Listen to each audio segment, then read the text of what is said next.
Hello,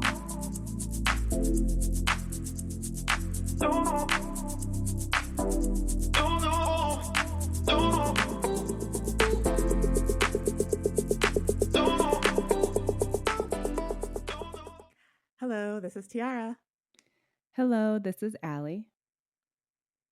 and this is the Goddess Vibration. Welcome back to another episode.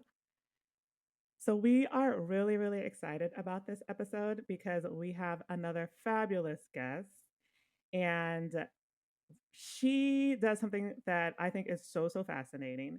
And so, what we're going to do today is we're going to chat a little bit about what she does, and we're also going to chat about the unique healing style that she uses to help people, especially when it comes to dealing with emotional matters and mental health matters. Her name is Leri Smith, and she is a metaphysical minister. And the whole concept of a metaphysical minister is so fascinating to me. And it's a big reason why we wanted to have her on the show to talk a little bit more about that. So we're just going to dive right in and hand it over to Larry. And Larry, if you could share a little bit more about what a metaphysical minister is and like what that work looks like and how you got into that work, I think that that will really help kind of set the foundation for the rest of the episode. So thank you guys for having me on the show. I'm excited to share what a metaphysical minister is. So metaphysics is the exploration of reality beyond the physical world. You can think of it as like going into the quantum field. Think of it as going into that creative energy that like God created the universe, then created the earth, then created the life on earth. People created us and now creates through us. And it's more about like finding that mind, body, spirit connection where you first know that God is all that there is. God is in everything. If you have an issue with the word God, you can think of the creator or the universe or spirit or source, whatever like resonates with you. And you connect with that first, you know that that is in you. That's what animates you. That's what gives you life. That's what creates through you. And then when you're in that creative place, you can create anything that you want for your life, including having that positive mental, emotional state that will bring you joy and happiness and give you that life that you love. I became a metaphysical minister because I first started off as becoming a practitioner with Science of Mind through the Center for Spiritual Living. And we take classes where we learn about like manifestation, the art of allowing.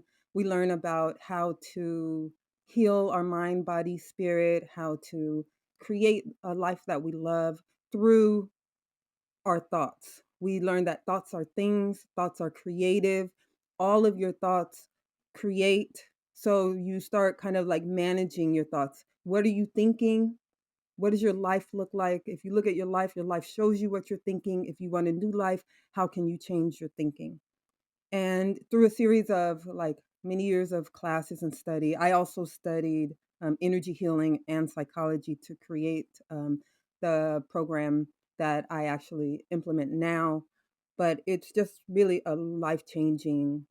Um, it's really a life changing way of living, and mostly we think of it as like the spiritual component is like new thought, ancient wisdom, meaning that we give a new way of looking at all of the major spiritual religions and spiritual components of living and how like the Buddha lived, how Christ lived, how Muhammad lived, and how, all of those the great people who actually was able to create like a peaceful, joyous life, how they lived, and then we kind of um, we implement that into our life and our way of being. So, Larry, I'm sorry. I didn't even do this.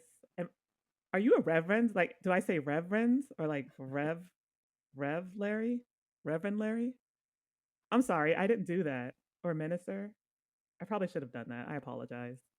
No, I'm not attached to my title, but yes, you can say Rev Larry or Reverend Larry Ah, or just okay. Larry. It's Okay. up to you. Um, it's Okay. it's like my way of being is way more important than any title. Most people call me, and Title, I'm of in a course. certain Okay. setting, they call me Reverend Larry, but most people just call me Larry. Okay. Okay. All right. I just wanted to be respectful. So it sounds like it kind of some of the work that you're doing incorporates some of those teachings that were so beneficial to some of those other big thinkers, like you mentioned, some of the other, I believe, ascended masters, Yes. and how they, yeah, incorporated some of that into their lifestyle. It's almost like, those of us that have studied how to become an ascended master. Yeah, it's about, yeah, Yeah. really doing whatever you can to ascend, this Yes. plane and this state, these emotions, all the life that we've been creating through our mind and through our ego, and yeah, ascending that Mm, and rising above that and going into that creative place and creating a life that we love. But I yeah, love through that. our spiritual path and our connection with spirit and love and all the good stuff. Larry, I actually have a question. Who have been some of your influences? Like, what made you want to get into this? Well, this is kind of a funny story. My very first experience. So I was like in love with this guy, and he broke up with me after like a couple of weeks. And like for months and months, I was just completely nuts. And I was at the bookstore, and this book fell like off the shelf onto my foot. And it was called If the Buddha Dated. And I looked up, I was like, okay. So I bought the book, and it's by Charlotte Castle. And in that book, she explores like all the different like spiritual components of all the different religions. And I got in touch with the part of myself that I never even knew existed. Like she studies like there's Buddhist teachings in there, Quaker, Christianity, everything, and I was just open to this completely new world, and it just completely changed my life. The second book I found shortly after was Louise Hay's You Can Heal Your Life. And she's actually with the Center for Spiritual Living. It was called Science of Mind back then. And her teachings like resonated with me. So I just ran and tried to find out how can I become like that? Like, how can I really embrace that mind, body, spirit connection and really like create and live a life of the joy, the peace, the love, prosperity, and all the good stuff. That's amazing. I love how you were just in a bookstore and how the book just kind of fell on your feet. Oh, Like right. I was just gonna say that is incredible. It Tiara, is. yeah, Tiara and I often say like there are signs all around us, and oftentimes a lot of people will equate signs to numerology, especially angel numbers, but it could be Mm-hmm. something as simple as being in a bookstore and a book falling on your feet. And Right. I mean, guys, there are signs, like our listeners, there are signs all around us, and they can manifest in a million different ways. And sometimes it's more blunt and blatant, and other times it's a lot more subtle, and those can be harder to pick Yeah. up. But I love that. Thank you for sharing. And I found Louise Hay's book just like that. I was at a used store, and I was drawing like rainbows and hearts all the time. And I saw this rainbow heart in this dark place. And I was like, let me pick that up. Oh, you can hear it. Oh, I'd like to see that. It was a used bookstore. It was like 25 cents, and it completely changed my life. Yeah. So it was the universe was calling me, definitely. Books can be really, really impactful. And, books have also been quite impactful for me. Like, I'm reading actually a book right now about Reiki, Oh, and it delves into the history behind Reiki and the actual intent behind Reiki when it was initially founded, which was actually for spiritual development of the self. wow. So, it's evolved at this point to an energy that we use to help heal others. Larry, you mentioned that you did some energy work, so I'm sure you can relate in some ways. Yes. But it's so interesting how books can impact us like that. And we do reference on some of the other episodes for people who are looking to kind of get started in that spiritual journey, but maybe don't quite have the money or the resources to hire a coach, to look at books or look for a book, because they can be very, very impactful, especially when you connect to that right piece of text. Like, it can change your life. Absolutely. And I really believe also that all healing is self healing. Like you can go to a doctor, you can go to a therapist, you can go to even, a healer.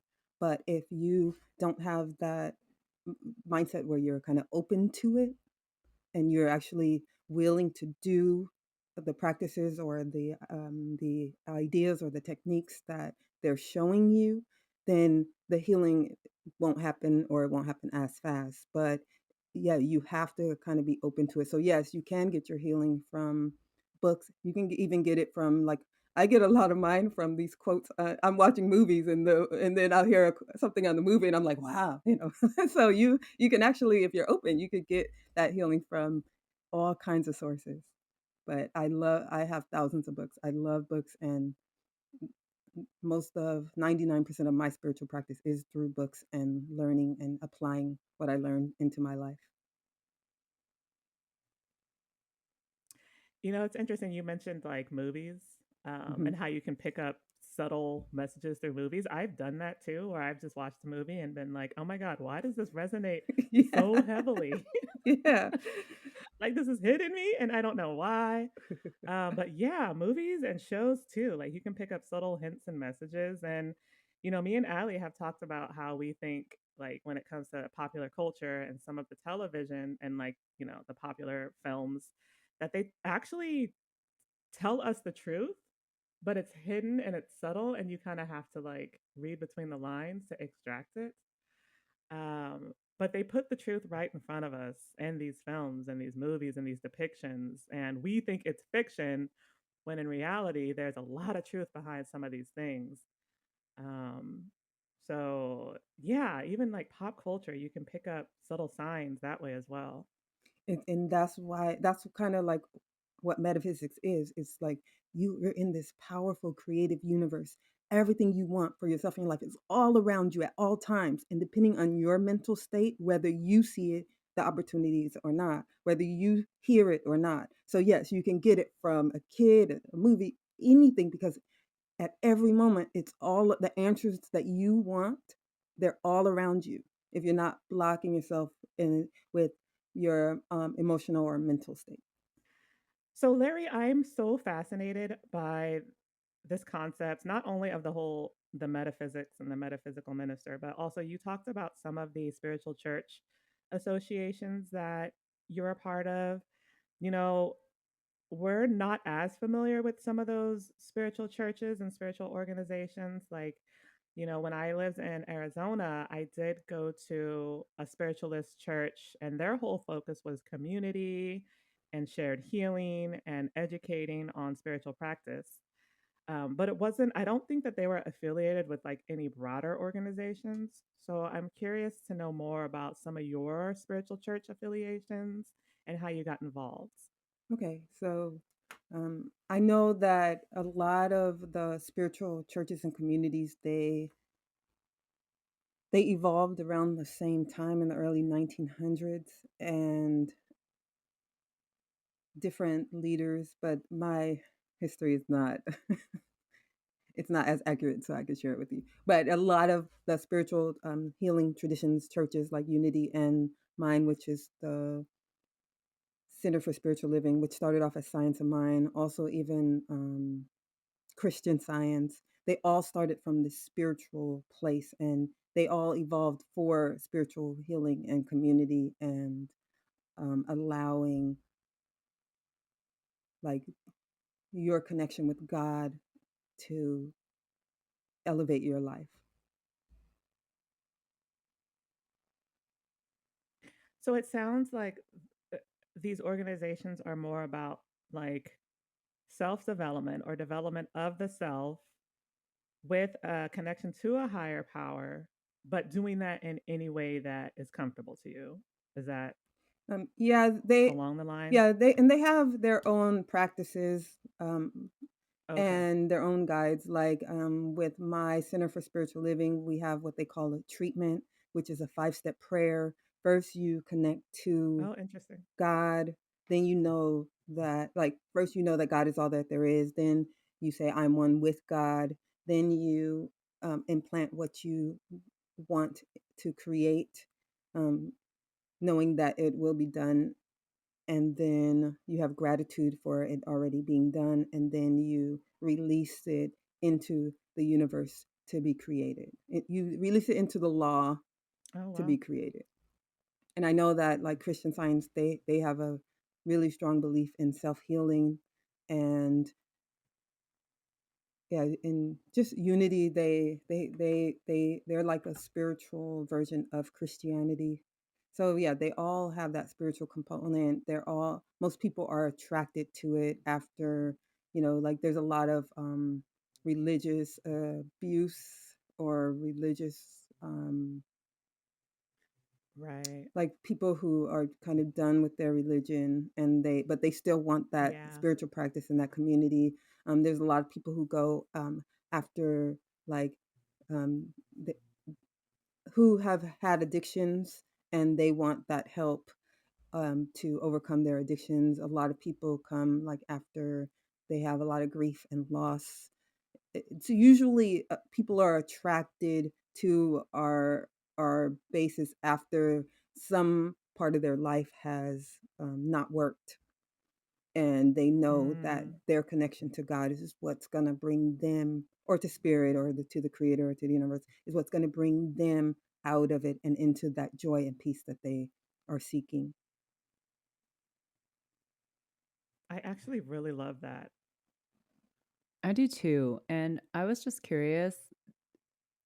So, would you say a lot of the people that come and find you are people that are just seeking a new way? Like they've tried a certain way for a certain amount of time and they were just like, this isn't working. I don't feel connected. I feel lost.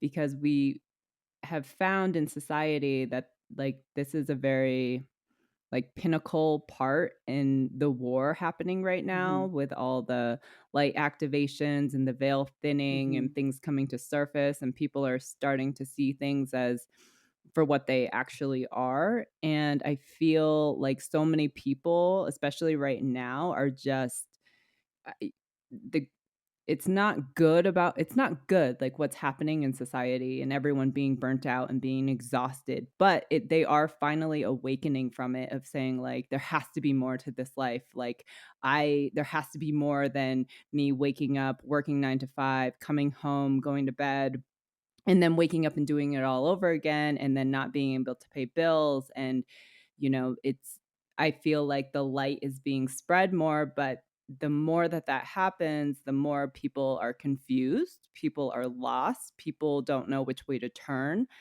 And so I'm just curious, like the people that are coming to you and seeking light workers, do you find that they're more in the beginning stages versus, you know, someone who's probably more advanced in this space? So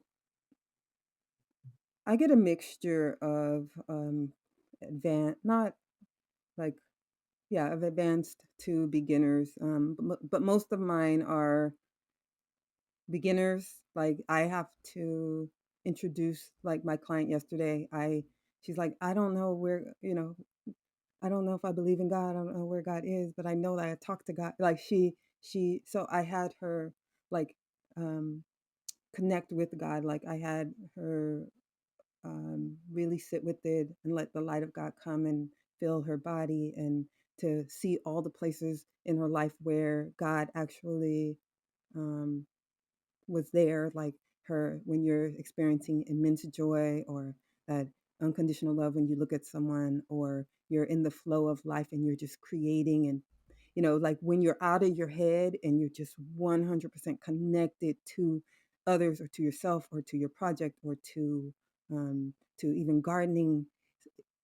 So people, they know that there's something more out there, but because of their religious upbringing, like she was Catholic, she had this God that was out there, and she had that wrathful God, and she didn't really know where she could fit because she didn't believe all of the things that Catholicism taught.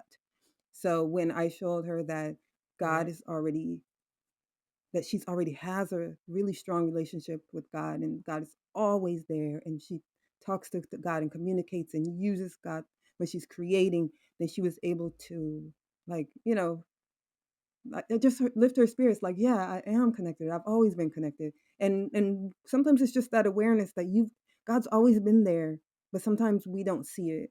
um but most of my clients either are looking for their purpose, they're transitioning from a new job, maybe retirement, or they're transitioning from a divorce, or um even the loss, like grief because they've lost their spouse. And then many of my clients, they have been diagnosed with personality disorders, and they feel stuck, and they may feel like suicidal, and they feel like, they're stuck in their childhood trauma, and they feel like there's no way out. Almost like, when people talk about the victim's mentality, and all those people are like, I'm not helping anybody with the victim's mentality because they just blame everyone. They don't take responsibility for themselves. They just can't do anything, and they're just too hard to be around. Those are my customers. I mean, those are my clients. I help people get out of that victim's mentality. I'm like, come to me. I get it. I had victim's mentality for most of my life, and I really know, like, the struggle and the hardship, and that, like, depression and that anxiety, the suicidal ideation. Like, I really know how disempowering that is, and how stuck you can be in that. Um, Most of my clients are the people who people stop talking to, you know, so they start isolating because they're not having the similar successes as the people they grew up with. It just could be many different reasons, but many of my clients, they have bad relationships with their family, and like either a low paying or no job. They have no partner. They just struggle with every single area of their lives, and they're stuck, but they know that they want more, and they're usually seekers. Like, they're like hoping that this next book, or this next retreat, or this next meditation, or this next whatever they find is going to have the answer to them, and they're begging and pleading that, God, please, like, let this be it. Wherein I show them that you already are and have everything that you need. You just have to get rid of all of the other stuff. I love that. That's so beautiful, and it's so accurate too, because I know I was there. I know most people who have been there, just in the victim mentality, people who have experienced a lot of trauma often don't know that it's trauma, and it's just like, why do things keep happening to me? Why do all these horrible things keep happening to me? Why can't I get off the ground? Like, why is everyone against me? Like, you just feel like the world is against you, and you feel like that you have no outlet and no way out. And I just feel like a lot of people, especially today, are just feeling that way. And so I love how you brought that up, because I am in complete agreement. Like, this is why manifestation is a thing, because we are creators, and we are creators of our own reality. No one else is going to create our realities for us.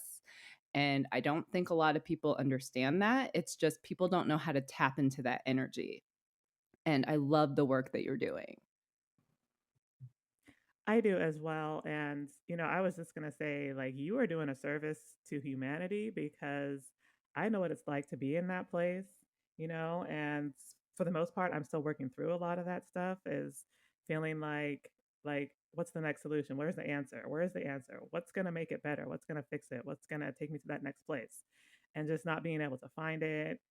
Also struggled with victim mentality, victim mindset, feeling like the universe is against you, and that will leave you stagnant and stuck for a very long time. So, again, Larry, I really respect the work that you're doing, and it's so heavily needed. And especially since you just said that you take the people that no one else wants to work with, and that is not easy It's to not, do. but it's It like is it's That not is easy to not it's my do. heart. easy at all. It's So I'm my just like, heart. wow. Like even when I was teaching, I taught special I love education. it. It's my heart. It's like, yeah, they have emotional issues and they had like some physical issues, some mental, you know, disabilities. And when I would see them, I don't know, my heart just expands.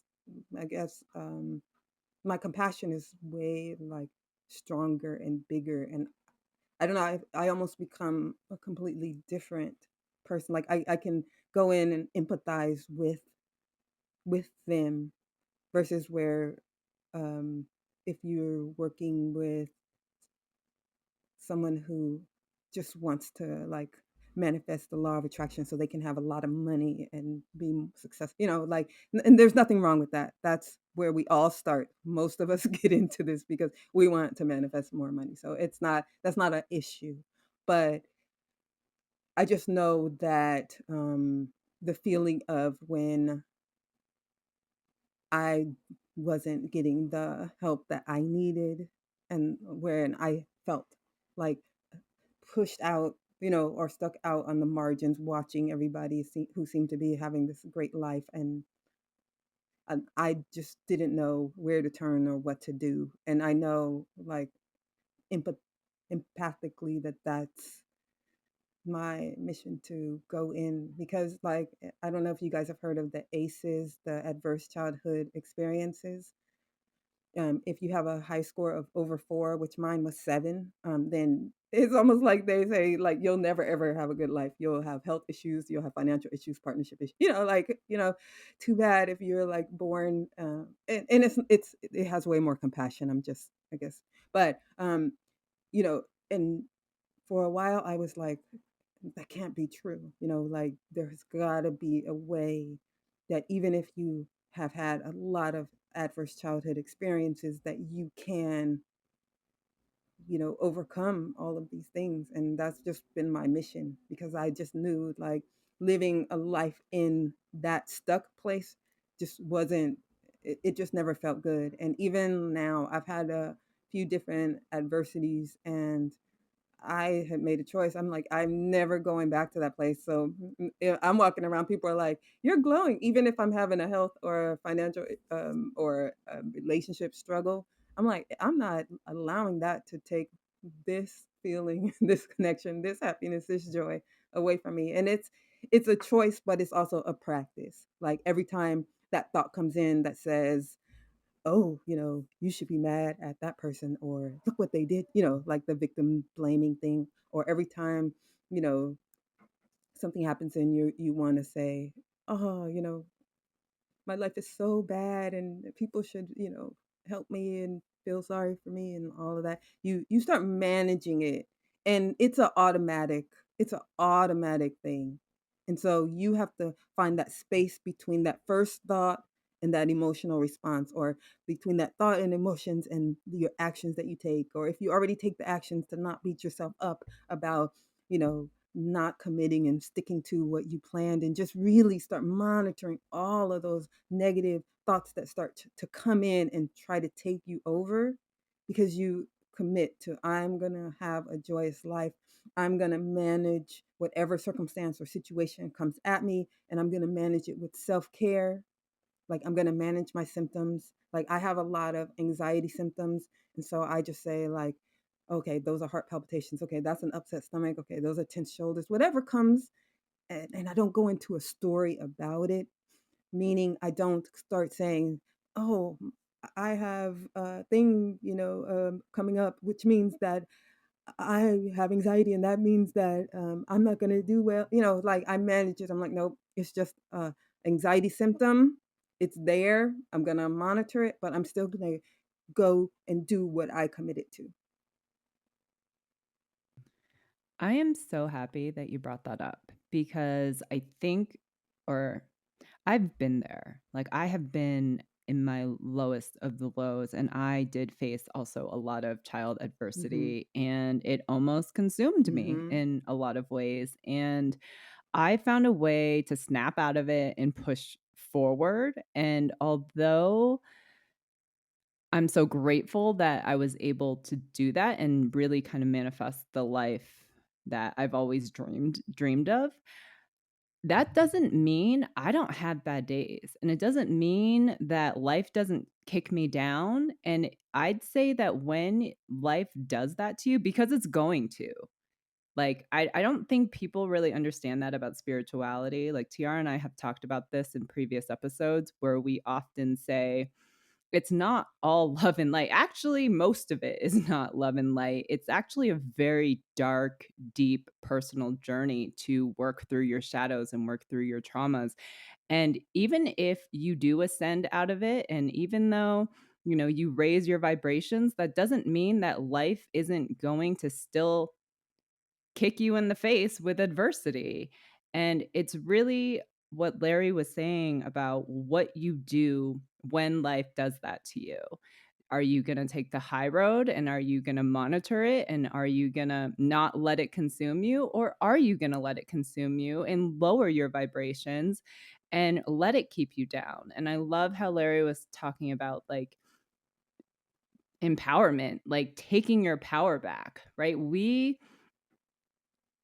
in truth, are creators of our emotions, our thoughts, our words, and all of that matters. All of that is energy. And so it's really up to the individual's like self-awareness and emotional intelligence on whether or not we are going to let adversity kick us down, because it's going to happen. And I need our audience to know that, because I feel like people are just like, oh, I've been putting in the work, and I've been so positive, and I've been doing this love and light thing, and it's just not getting me anywhere. And I don't know why it's not getting me anywhere. And it's really like there's a much bigger picture. And I love how Larry's just bringing out the larger picture.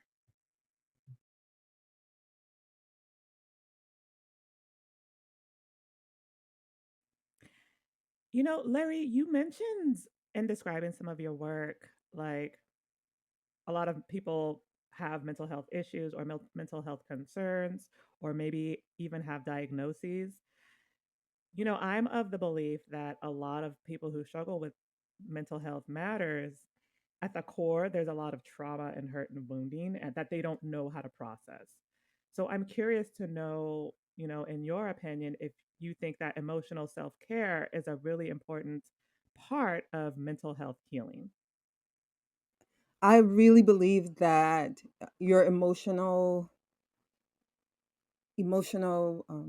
is the word? Your emotional health is the key and the secret to creating what you want in your life and to healing. And my technique that I created, because I had tried, I was a metaphysical minister. I did energy healing. I did professional growth, all those seminars. I did retreats. I did everything you can think of under the sun. And I would still end up in that deep, dark place. And even when I would see, like, but I'm thinking the right things, I could still feel that heavy emotion. And when I was at my lowest point, I was able to like kind of rise above, and I saw like clearly that my thoughts were creating my trauma. That all my trauma existed in my thoughts. It wasn't me. Like it did not exist anywhere else but in my thoughts. And every time the thoughts would come up, it would create that heavy emotion. And then that emotion would create all of my choices. And then I would beat myself up. Like when you can clearly see that you're not your thoughts, that you're not your emotions, you're not your body, that you're that creative spirit, then you can actually start seeing that you have control over, that you can heal. And the method is for people who just want like relief right now, because I believe that all healing, all joy, all of that takes place now in the now moment. There's no future joy or future happiness. You either get happy right now, or you're going to choose not to be happy right now. So the way to do that is, if you have any kind of emotional stress, anxiety, depression, something bad happened like a breakup, or you have grief like a loss, You don't push that emotion away and keep trying.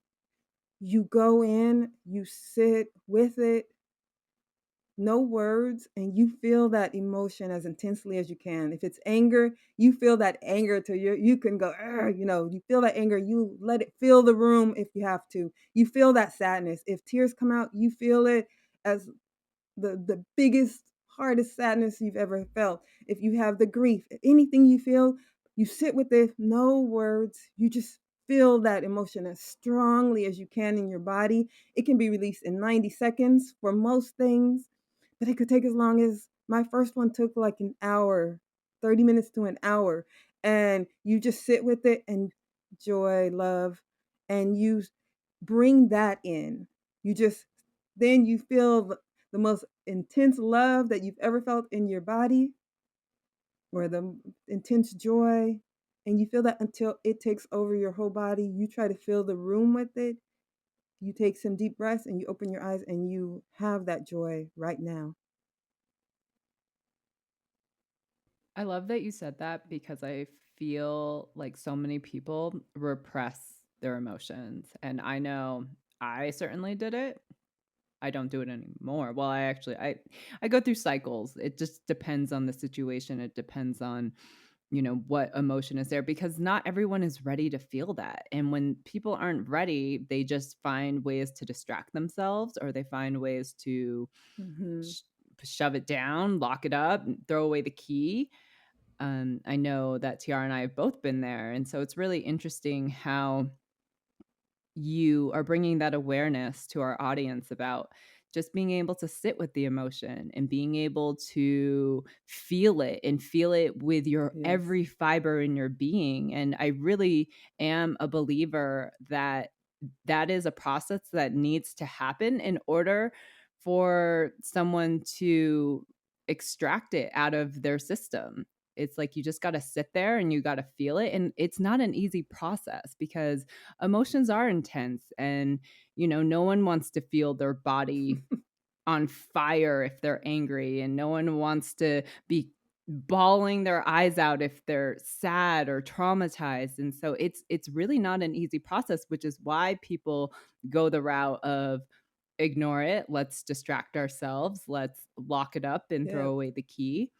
And I just But you love still how you you end up brought that feeling it awareness anyways, in. like if it's you drank a whole bottle of wine and you have the hangover, you'll the pain is going to be there by your choices, and if That you're is going true. to keep That is eating ice cream every night and beat yourself up in the morning when you're in, before you get in the shower, it's going to be there until you're willing to sit with it. But yes, it's been a while. I forgot. Yes, you do feel that intense pain, and it's not easy, and that's why you can work with someone to go through that, but it is still something you can do alone.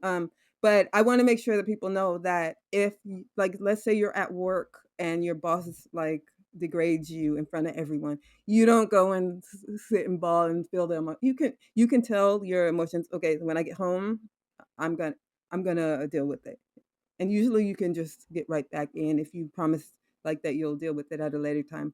And you can also choose when you want to deal with it. Like, you don't have to be going through something heavy and hard. You can sit with it and say, like, every Saturday morning, I'm going to start processing all of, my emotions and traumas and all of that. But without story, just the emotional part, I don't believe that we have to keep telling the story. I really believe that every time we tell our tragic story, we have the possibility of re-traumatizing ourselves if we haven't healed it. Mostly, like, you can experience joy and happiness right now in the moment, but you do have to deal and process what's blocking you. But you can do that almost instantly if you really like allow it and really sit with the process and really let it go, and really know that your mind, your thoughts, your emotions are not who you really are. We all know, like, there's part of us that was a baby, a kid, a teen, an adult, me now middle aged, right? There's a part of me that's allowed me to know who I was, even though my body was changing, people around me were changing. emotions were changing, thoughts were changing, like life, jobs, everything. There's been change as in my human being, but I still know there's a part of me that's never gotten old, that's never been traumatized, that's never been hurt. And that's the part of me that's been with me through all those tough moments and through all those joyous moments and through all those creative moments and through all of the, spiritual moments, the part of me that's been there when I was connecting with nature, and that's the part of you that can experience joy in the now when you know how to connect with it, when you're willing to let go of that human part, the ego part, the part that really believes that it's separate from the universe and it has a separate identity, and that it's the only one going through this pain, and there's no solution, and it's just telling you who and what you are all the time, and you're like, no, who and what I am is that part that's never been harmed, and you connect to that part, and that's where your peace and your joy is. You brought up something that I don't think very many people talk about. And I love the fact that you said when you talk about your story, you are putting yourself at risk at re traumatizing yourself. So, as a person who does this work, do you often find that your clients are re traumatizing themselves when they are talking about their stories and you're So, getting to know your client? just like how I said, like you can put the time aside to process your stuff. So when they're working with me, I wouldn't consider it re-traumatizing because they're we're coming up with the solution. We're coming up with a healing method, and you know, right then. But yes, I had a client who, like, every time she spoke, every single sentence she ever spoke had some kind of trauma in it. It was like it would be like, even though my family, da da da da, and so we had it. That one took a while for her to stop telling that story. Then she would tell happy stories, but end it with the trauma at the end of each sentence. And then now she was able to actually start knowing, I'm the creator of my life. Do I want to create this trauma over and over? Because she's almost 50. And so for 50 years, she's been telling the story every single time she opens her mouth. And she got to see, like, oh, yeah, I don't want to keep creating that. And even though it's hard to manage, like, those thoughts, and it's hard to not want that empathy from others, like when you tell your story, people go, and then you get something from it's sometimes we can form our entire identity out of our trauma, and that's where when it becomes a challenge. But when we form our identity, we're still re-traumatizing ourselves over and over and over again, and we really have to see what identity that we are creating every time we speak. If you believe that every single word you say, every single thought you have is creative, it's attracting something to you, every single emotion you have is like a magnet, it's bringing whatever emotion you are emanating right now. So if you're emanating sadness, it's saying, oh, she wants sadness. If you're emanating joy, it's saying, oh, she wants joy. If you really get how creative you are, then you'll be willing to use that creative energy for what you want and not use it for what you don't want. So, Larry, I was wondering because, obviously we've learned a lot about the incredible work that you do. I do understand that you have like a program or like a 12-week program. So, I was wondering if you could share a little bit about that program and what someone would get out of a 12-week program that works through, the emotions. Okay, so what I love about the program is the very first thing that we do is commit to being our spiritual self, our creative self. Um, you commit to not identifying as any of your roles, any of your opinions, any of your judgments, any of your identities, like your race, your sex, your culture, your nationality. You just really connect to, I am Like I am that spirit, that source, the source and the creator of my own experience. And it's about going from victim to becoming the creator of your life. And we start with really committing to like you sign a contract and everything. I'm willing and able to let go of everything in my past and create what I want for my life from here. And then I show you how to connect to that unconditional love through spiritual practice that you kind of do every day, and how to become the creator of your life. And then I show you your highest self, that the part of you that is the creator, and to start really like setting goals for yourself and living into those goals and start creating from there.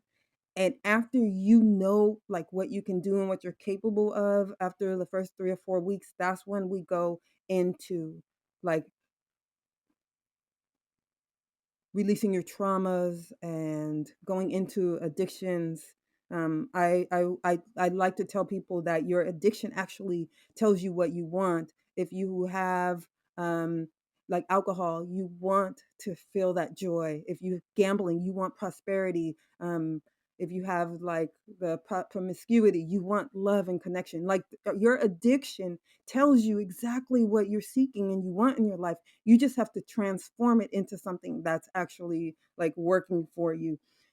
I help people like when you have a goal, how to have integrity around it, how to be authentically expressed, how to gain control over all of your emotional responses as they come up, so that you can stay in that place of unconditional love, of truth, of your divine presence and your creative energy to create the life that you want.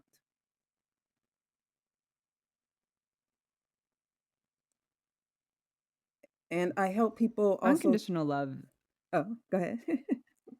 Oh, sorry. No, I was just going to make a comment about unconditional love because I feel like a lot of people don't really understand what it means to unconditionally love something. And I would say I mean, it's essential to ascension. It's absolutely essential to ascension. And I feel like it's a very misunderstood thing that people try to rationalize with their mind. And if you're very logical and methodical, to understand conditional love can actually be very hindering on us and confusing. So I was just wondering if you could give us a quick take on unconditional love. Yes, I love talking about unconditional love. So what we don't realize is that we have conditions on everything. We have conditions on ourselves. I'm only lovable if I achieve this. I'm only lovable if I act like this, or if I have this, or if I don't do this, or if I don't do that. We put all of these huge conditions on ourselves that we can't live up to, and therefore we have a belief that we don't deserve love. Then if you look at it, we have conditions on our kids. Our kids have to do this, do that, do this, and they feel it. Like they know that mom loves me more if I have the grades than if I don't. Like it's we don't mean to put conditions on everything in our lives, but we have conditions on every single thing in our lives, including ourselves, including we even have conditions on the weather, right? It's too hot or it's too cold. Like we just go around like you thinking how things should be instead of accepting things exactly as they are. When you can accept yourself exactly as you are, which means you don't have to do anything, say anything, be anything, but you still know that you're lovable. Like you don't, no one else has to be different than they are. You can start seeing your expectations of others and how it's leading to your own suffering. Your expectations of yourself is leading to your own suffering. You start to see that you are suffering because of all of the conditions that you have on your life, on the world, on people. And then you get to start taking those away. Like unconditional love means no conditions, and that you're loved anyways. You're loved by the universe, you're loved by people. You're loved by yourself. And you just sit in that love with no conditions. When a condition comes up that you have to be a certain weight or a certain height or a certain income level to be loved, you're like, no, I am already loved. There's no conditions on my deserving and worthiness of being loved. or of having what I want for my life. I kind of feel like people do put conditions on themselves. I know I had a lot of conditions for myself, and I actually had more conditions on myself than my parents had on Yes. me. Yeah, Like, that was just the amount of pressure that I put on myself. And unconditional love was a concept I did not grasp until my adulthood. And I think that it's the same for a lot of people. And most people aren't even aware of what unconditional love is. And I love Right. how you broke that down and gave the definition of it's the conditions that we're putting on ourselves, the expectations we have from other people, because the reality that we live in is that something is always expected of us, whether it's at home, whether it's at work, whether it's from our children, it's all around us at all given times. So it's like, how do you break down those barriers? How do you break down all of the noise and just sit with yourself and find that love? And I think that that's a very difficult process for so many people. You know, it is. And the unfortunate thing about that is that, when you have conditions placed upon you when you're a child, Larry talks about this, about how parents place conditions upon their children. Children internalize that.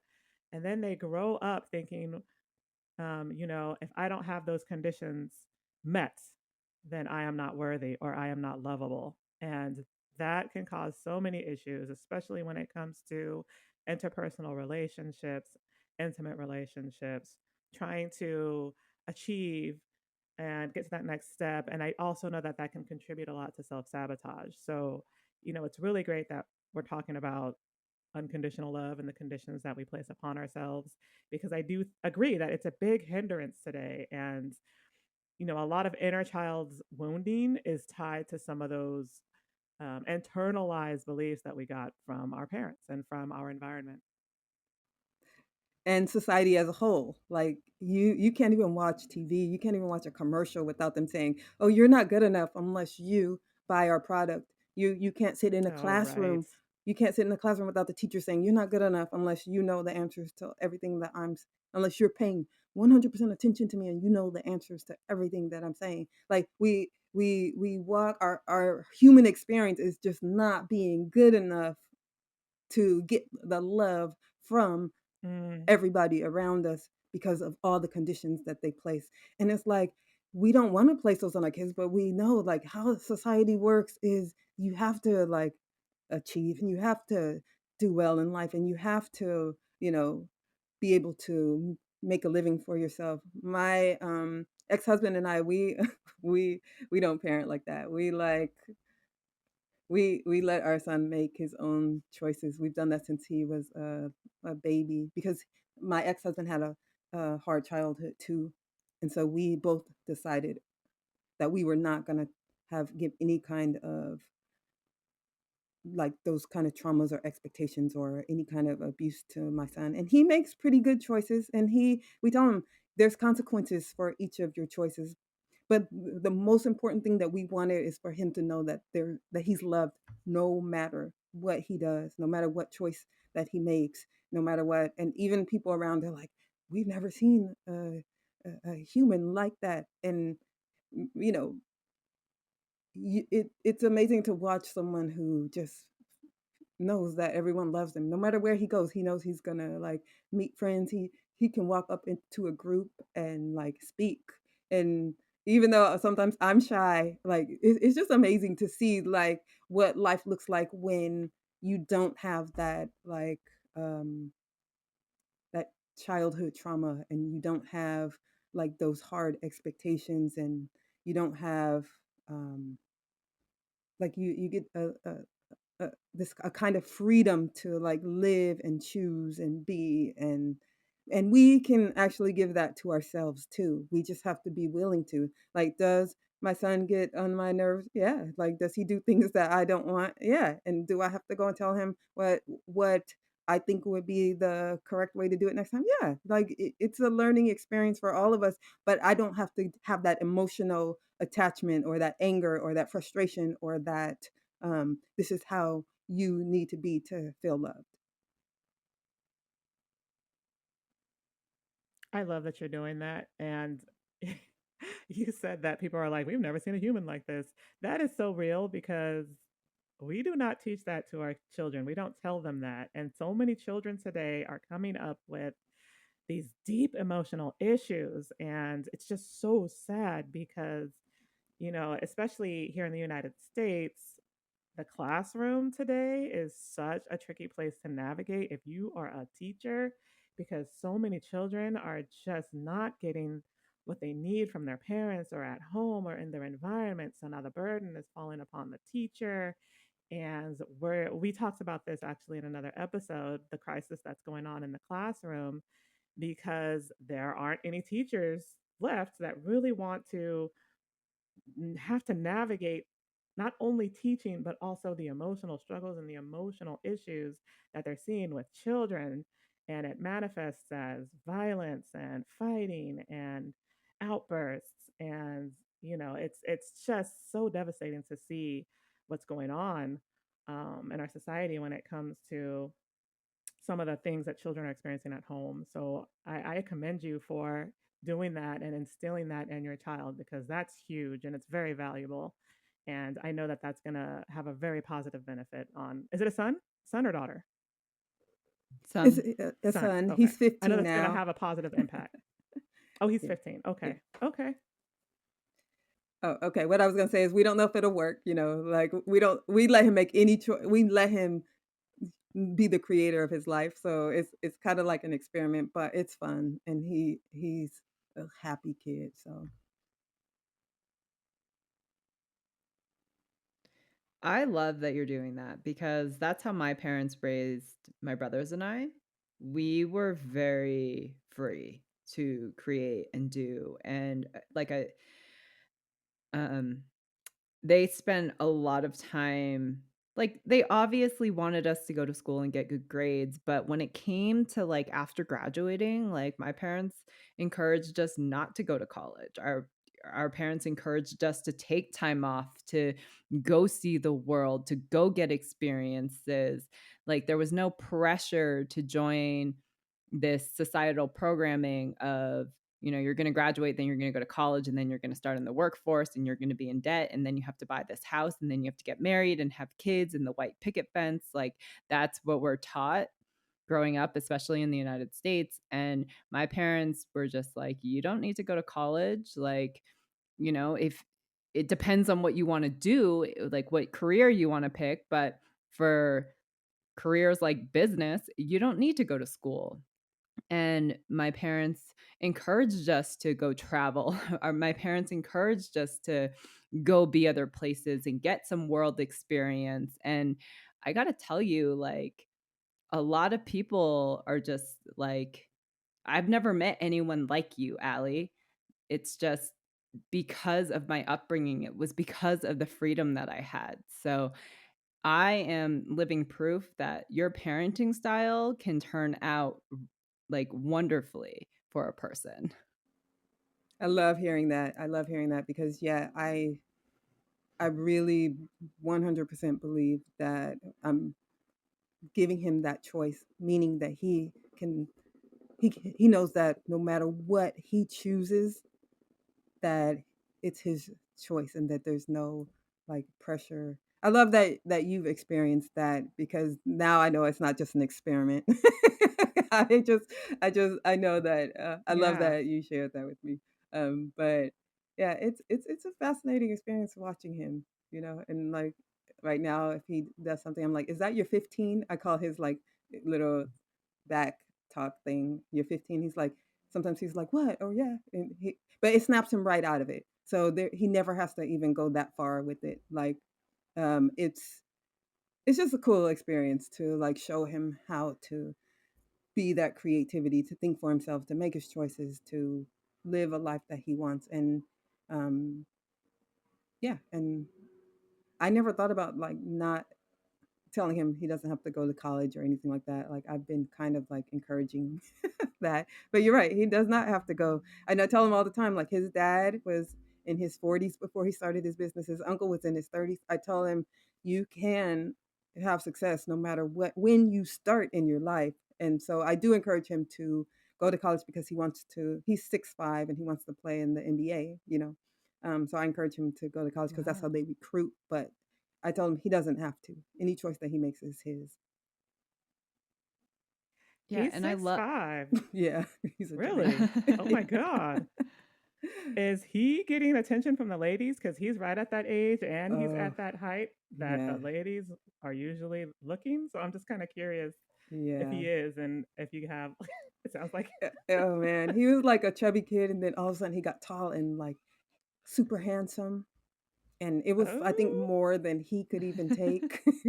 So he oh, kind of spent last year wow. just being tall and handsome. He told me this is the funny part. He says, "Mom, to keep your peace and happiness, don't look at my report card."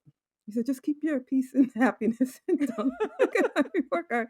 And I was like, "You're right." I said, "I will not look at yours." So I didn't look at his report card. I'm like, I'm going to keep my peace and happiness. When I finally How had funny. to, it wasn't even that bad, but he, it was just funny. And I was at church when he told me, and everybody starts laughing because we were on speakerphone. But it was funny. He was like, I'm for your own benefit and peace and happiness. Just don't look at my report card." How clever. It's cute. It was so funny. It just Yeah. made me laugh. I love that though. I think that people should be given more freedom, especially when we're younger, because that's really our like our retainer of knowledge, and we're sponges and we take everything in. And I just, having grown up in an environment where I really was given so much freedom to create and do what I want, it's like, I don't know. I see the benefit because I have so many friends in my life who grew up very opposite with me, from with very strict schedules and had to get certain grades and had to go to school and do a certain career. And I can see, because I've lived it, I obviously have my perspective, but seeing like that environment and seeing, you know, the pressure that they put on themselves, the amount of anxiety that they have, all the conditions that they have on themselves. I'm just like, you worked your butt off to be here, to be successful, to have this career. And it's like, but are you happy?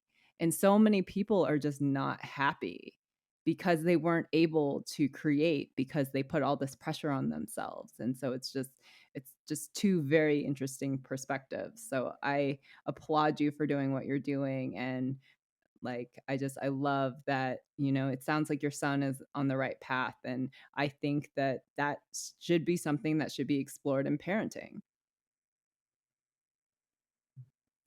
Agreed. Agreed. So, Larry, thank you so much for joining us for this episode. You shared so many insightful things, and I think that there's a lot that people could take from this episode. But before we conclude, I'm wondering if you could share for our audience if someone wanted to get involved in doing emotional self care, or for example, the type of work that you do. What advice could you give to them, or what would you recommend for someone who wanted to, you know, take that healing route? So my what popped in my head when you asked was, you really like be 100% committed to having joy in your life every moment that you can. Like, be willing to stop those thoughts, be willing to feel those emotions, be willing to create and visualize that life that you want, and just be willing to make your spiritual practice of joy your life's purpose. And be open to allowing other things, like how you can like benefit the world or society or your family or your workplace with that joy that you're experiencing or emitting out of you. But if you are really like committed to you being your best, highest self, you being unconditional love, you being joy, you being prosperity, you being all of that good stuff, and every time you're not, you commit to being it again. And you may have to commit 100 times a day. You may have to commit 100 times an hour. But if you like become committed to your own emotional health, your own emotional well-being, um, your own journey of having that life and that lifestyle, then you're gonna automatically like I believe that every time, you know how like they say like if the monkeys in one place started using a rock and then all the monkeys all over the world started using it, I don't remember that saying, but if you commit to that joy, it just starts changing all of the world and all of society and all of humanity. It's going to affect people in your house. It's going to affect people at your job. It's going to affect people in your community. And it's you'll by changing yourself, you are actually changing the world. That's That's so beautiful. beautiful. Well, Larry, so thank you again for joining us for this episode. If someone wanted to check out your services, where can they find you? So my website is energyawareness.com, but it's like inner energy. So it's INNERGY Right. awareness.com. Yes. And there's also a ebook on there, a free ebook that shows you how it's called Beyond Suffering, how to transform any problem that you have and shift it into whatever you want in 10 minutes or less. Oh, awesome. That's so wild. 10 minutes or less. I I know love that that. is. I'm going to have to go check that out. Okay. But it that's all it takes. You do it now. Like anytime you have an aha moment, it happens now. Anytime there's any change whatsoever, it's in the present moment. And so when you have a shift in the present moment and you get in touch with your higher spirit, it's like keeping it moment to moment to moment to moment. It's not like if you do it now and then something happens in you that you failed and you'll never have it again. No, it's just like shift it now and then maintain it. Fabulous. Okay, so thank you guys so much for tuning in to this episode. Again, I really hope that some of the insights that we were able to glean from Larry are helpful to you guys. We're going to put her information in the show notes so you'll be able to get access to her website and her ebook. Again, this is Reverend Leri Smith of Energy Awareness, correct? Yes, energyawareness.com. Thank you. Energyawareness.com. So thank you again, Larry, for joining us, and we'll talk to you guys again soon. And Yeah. thank you for allowing me. I had such a wonderful time talking with you guys. Yes, we Thank were you, Larry. so excited to have Larry on, and thank you for taking the time to chat with us. And I extracted a lot of really interesting information um, that I think will be very beneficial because we really are a podcast about self improvement and self help, but with spiritual and new age concepts. And so Mm, we hope to yes. have more guests like Larry. We have a big season 2 coming up, and also our online community, our spiritual community, you guys, is going to be coming out. Actually, it will be open by the time that this airs. So please check us out, www.goddessvibrationstudio.com. You can learn more about our community. And then we're also on TikTok, Instagram. And if you guys are loyal listeners, please leave us a review on Spotify, Amazon Music, and Apple Podcasts. So I just want to extend thank you to Larry again, and thank you to our audience. And we will catch you guys next week. All right. Thanks, you guys. Bye.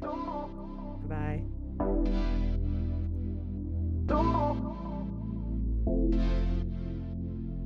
bye.